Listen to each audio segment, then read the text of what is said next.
I think this is a book that obviously I wouldn't have sat down and written were it not for the slaughter in Gaza, but it's very much a book about the West, and it's about Western liberalism, because that is the system of thought in which I am most complicit.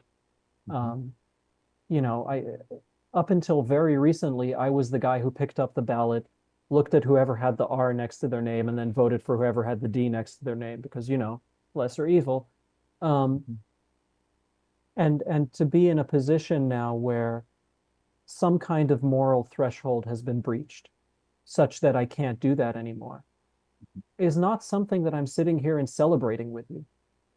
It leaves me deeply disoriented.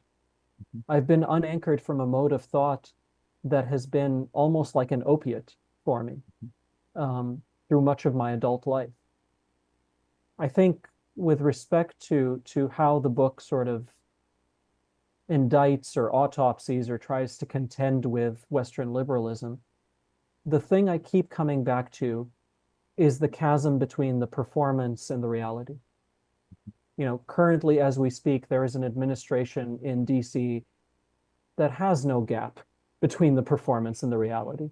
The mask is off. The cruelty being performed is the cruelty being enacted. And there is something grotesque about that. But there is something grotesque in a different way about waking up every day for a year and a half and hearing a press secretary talk about how um, we are in pursuit of a lasting peace as the same administration pays for and ships the bombs that are killing these kids.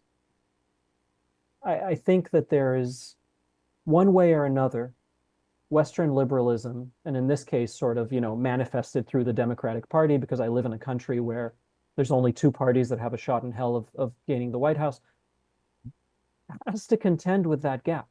Like Mhm. at some point, you have to address that gap because otherwise, the disillusionment works in favor of the kind of administration that can walk in through the door and say, at least my cruelty isn't performative, right? At least there's no gap between what I talk about doing and what I intend to do.